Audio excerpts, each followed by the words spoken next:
Letícia, eu me formei em 1995 no Largo São Francisco, no século passado. Eu tenho 46 anos.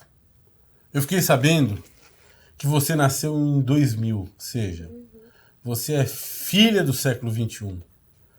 Você é aluna do Largo de São Francisco. Você está entre as 5 ou 6 mulheres que presidiram o centro acadêmico, o mítico centro acadêmico do Largo de São Francisco. Você é a primeira mulher negra a presidir o centro acadêmico do Largo de São Francisco. O que isso significa para você? Significa muitas coisas, né? A São Fran é um lugar cheio de símbolos, né? Então, fazer parte dessas coisas são muito importantes também. Isso foi muito importante pra mim, né? Porque eu nem imaginava que eu entraria um dia no Largo São Francisco e aí entrar e conseguir fazer coisas importantes, levar debates importantes pra faculdade, ser a primeira mulher negra também. Foi algo que eu não imaginava e que me deixou muito feliz, deixou meus amigos muito felizes e minha família muito feliz também. Eu tenho certeza que a sua família tem muito orgulho de você. Eu também tenho. Todos nós que Obrigada. tivemos ali, sabemos a importância que aquela escola tem para o país. Tenho muito orgulho de você. Para mim é muito emocionante te entrevistar. Mas me conta uma coisa. Eu acabei de te dizer que em 1995, eu me formei em 95, e não havia na minha classe nenhum negro. O que aconteceu de lá para cá? Para que nós tivéssemos mais negros e que eles alcançassem, numa escola tão aristocrática, ao mesmo tempo questionadora, uma escola de gente que pensa e gente que confronta, mas gente que pensa e que confronta num contexto elitista, não é? Quem estudou lá sabe que aprende desde o primeiro dia que aquilo é uma elite, né? Sim. O que é que foi feito para que essa elite pudesse ser rompida nos seus moldes iniciais para acolher, como deveria acolher, pessoas como você? Primeiro, acho que ainda tem muito o que fazer, né? São Fran é um lugar muito elitista ainda, extremamente. Acho que é um dos lugares mais elitizados que eu já estive. Mas para que eu pudesse estar lá e para que a minha própria eleição pudesse ocorrer, o central foi a política de cotas raciais, né? Eu sou da primeira turma de cotas, que é de 2018, então é a turma 191, né? Então, depois de 190 anos, a faculdade, pela primeira vez, instituiu cotas raciais no vestibular. E a USP foi uma das últimas universidades a aprovar cotas raciais. Outras universidades já tinham feito, a USP e a Unicamp foram a vanguarda do retrocesso, né? E então acho que isso foi o primordial. Hoje existem muito mais pessoas negras do que os meus veteranos contam que existia na época deles. A maior parte dos meus amigos são negros, né? E aí também tem uma coisa importante que é, além de existirem pessoas negras, a São Fran tem um privilégio de ter uma moradia própria, né? Então eu moro hoje na casa do estudante, e aí a maior parte dos meus amigos são negros e moram lá também. Claro. Então a casa também tem um papel muito importante para isso, né? De permitir que as pessoas negras, depois de passarem pelo vestibular, através da política de cotas raciais ou não, que elas se mantenham na universidade, Claro. que elas tenham um lugar para morar. Então, essas duas coisas, né, permitem. E a São Fran também tem alguns privilégios, né? A gente tem políticas de bolsa que outras universidades não têm, dentro da USP outras faculdades não têm. Então é um lugar que tem sido mais fácil, eu acho, de permanecer do que outras faculdades, A né? inclusão são tem que mais... ser material, não basta Sim. colocar o aluno dentro da universidade e não ter acesso a livro, não ter acesso a... não conseguir se alimentar, se deslocar na cidade. Mas aí o problema é de não ser uma política institucional da USP, Claro. né? Na São Fran a gente tem, né, a Associação de Antigos Alunos, que tem uma política de oferecer bolsas para alunos que querem se dedicar só à academia e não tem condições de fazer isso, né, sem ganhar bolsa. Mas outras faculdades da USP não têm esses benefícios, né, que não deveriam ser benefícios, deveriam ser institucionalizados. Claro. Mas quem entra em outros cursos, às vezes é mais difícil de permanecer, né? Agora vamos falar um pouquinho dos argumentos que detraem, que se opõem a essa política de inclusão, essa política afirmativa, cuja finalidade é evidente, né? A finalidade é restabelecer uma equiparação de oportunidade, né? É evidente que são completamente distintas as oportunidades da elite branca, dos filhos da elite branca, e dos filhos da comunidade, da ampla, grande comunidade negra brasileira. Mas ainda assim, há gente que se opõe à política de cotas no Brasil, que acha que essa é uma política negativa. Há argumentos frouxos, muito frouxos. Aliás, todos eles, no meu modo de ver, são muito frouxos. Mas há alguns argumentos que são especialmente perigosos. Por exemplo, há gente que diga que isso é capaz, uma política de cotas é capaz de destruir a ideia de excelência acadêmica, né? Você está no 2º ano da faculdade, já é presidente do centro acadêmico. O que você tem a dizer sobre essa ideia de que uma política de inclusão racial seria um motor de uma obsolescência, de uma perda de qualidade acadêmica na faculdade? Ou nas faculdades, não só nessa? Acho que esse é um dos argumentos mais medíocres que se tem contra a política de cotas raciais, né? Acho que se as pessoas tivessem mais contato, né? Pegassem os dois mundos, né? Um aluno que entra, estudou a vida inteira em colégio de elite de São Paulo, por exemplo. E um aluno que entra vindo de escola pública, que teve uma vida mais difícil. O caminho que essa pessoa teve a percorrer é muito maior do que o aluno que estudou a vida inteira numa escola de elite, né? Para aquele aluno, já estava dado entrar na universidade pública e ele teve que se esforçar muito menos, é óbvio. Ele pode ter estudado muito na escola, esse não é o mérito, mas o que um aluno de escola pública tem que fazer para chegar numa posição de um estudante da USP é muito mais. Então, isso se perpetua ao longo da universidade, né? O que a gente da vida, talvez, né? Sim. E tem muitas coisas que a gente discute dentro do movimento negro, por exemplo, que pessoas negras têm muito essa síndrome do impostor quando elas entram em espaços que são elitizados. Então, durante muito tempo, assim, toda a nossa trajetória, a gente se sente um impostor naquele espaço e a gente precisa... Como se não pertencesse a você. Sim, e aí a gente fica, não, eu preciso dar o meu melhor para aquilo. Então, é isso que a gente faz na universidade, né? Várias pesquisas já vêm demonstrando que alunos cotistas têm um desempenho igual ou maior do que alunos não cotistas. E é isso, a gente sempre se sente... Eu lembro que quando eu entrei na faculdade, eu entrei também com vários amigos negros, né? Justamente porque a gente estava junto na casa do estudante. E aí era muito difícil no início, a gente sempre ficava assustado com tudo que tinha na São Francisco. Então, a gente tinha que apresentar um seminário, a gente se esforçava muito para que fosse o melhor possível, né? Porque a gente sabia que todo mundo estava observando a gente. Nunca antes a São Francisco tinha tido tantas pessoas negras.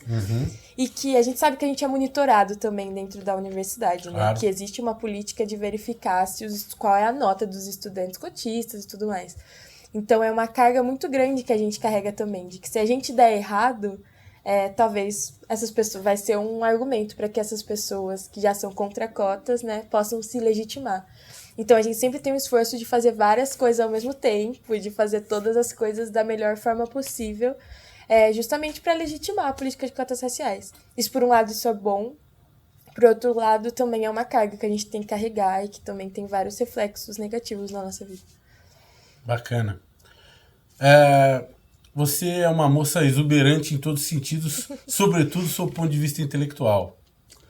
O que é que você tem a dizer às pessoas que agora estão no ensino médio e às famílias, aos pais e mães de pessoas que agora estão no ensino médio e que têm desejo de ingressar na universidade pública, e que submetem hoje ao risco de perder esse mecanismo de acesso, esse mecanismo de inclusão? Como é que você pretende, como presidente do Centro Acadêmico do 11 de agosto, trabalhar para que esse mecanismo de inclusão não se perca, sobretudo no contexto de um governo conservador que olha torto, para assim dizer, para essa política de inclusão? Acho que a primeira coisa é dizer que eu quero que essas pessoas sintam que a universidade pública é delas, né? Porque de fato. É muito comum que a gente estude a vida inteira em escola pública e chega na universidade, pessoas como a gente adentram universidades privadas, que são pessoas que têm grana que acabam entrando, né? Então acho que é isso, a gente tomar para nós, a universidade pública é nossa, né? E tem sido muito complicado, né? O governo atual tem várias falas racistas, uma política de governo mesmo que é racista. E então acho que uma coisa que a gente precisa começar a fazer é tanto criar mais debates dentro da universidade, né? Foi um processo muito difícil aprovar cotas, né? Eu tenho alguns amigos que participaram da aprovação de cotas na São Francisco. Então foi um processo difícil e eu acho que o nosso principal desafio atualmente é, para além de ter aprovado as cotas e consolidá-la, né? Na USP hoje é a questão das fraudes nas cotas raciais. Acho que é uma coisa que a gente precisa enfrentar, porque também é uma coisa que vem se colocando como um argumento contrário, Claro. né? Vocês colocaram cotas, mas está entrando branco nas vagas de cotas. Então, acho que a USP, especificamente hoje, tem um desafio muito grande, que é instituir uma comissão de verificação das cotas raciais. Muito bom você dizer isso. É evidente que todo caminho, por melhor que seja, pode encontrar problemas e é evidente que a exceção não pode ser tratada como se fosse regra, né? Você, me parece, por tudo que eu já vi e li a seu respeito, inclusive o artigo bacana que você publicou, que foi publicado pela Folha de São Paulo e da sua autoria, me parece que a sua técnica como política, a jovem política que você já é, né? E também como advogada, né? Que o seu instrumento é o diálogo. Você procurou, o governo procurou o ministro da Educação? Você tem toda a legitimidade para tratar de política de cotas com o ministro da Educação. Eu acho o diálogo muito importante. Eu tenho muito uma postura de que entrar em contato com outras opiniões e visões me ajuda a construir uma opinião mais sólida por mim mesma, né? Mas eu não procurei o ministro da Educação e nem sei se eu deveria procurá-lo, né? A política do governo Bolsonaro não é a política que eu acredito. Eu acho que hoje o principal desafio para a juventude também é a gente pensar uma oposição de esquerda, que é o viés do qual eu me incluo, mas pensar isso de uma forma mais, como eu posso dizer, menos dada, né? Menos fazer defesas e defender o que a gente acredita com base em estudo, com base no debate também, né? Porque isso ajuda a gente a melhorar o que a gente acredita mesmo, a pensar, ter um projeto de país mais qualificado. Claro. Mas esse projeto de país é um projeto de país sólido, né? A gente tem as nossas opiniões e o governo Bolsonaro, eu não sei até que ponto esse diálogo, né? É importante ter diálogo com quem quer ter diálogo com a gente, com quem está disposto a tanto ceder, mas conversar, né? E eu não vejo o governo Bolsonaro como esse tipo de diálogo que eu quero fazer, né?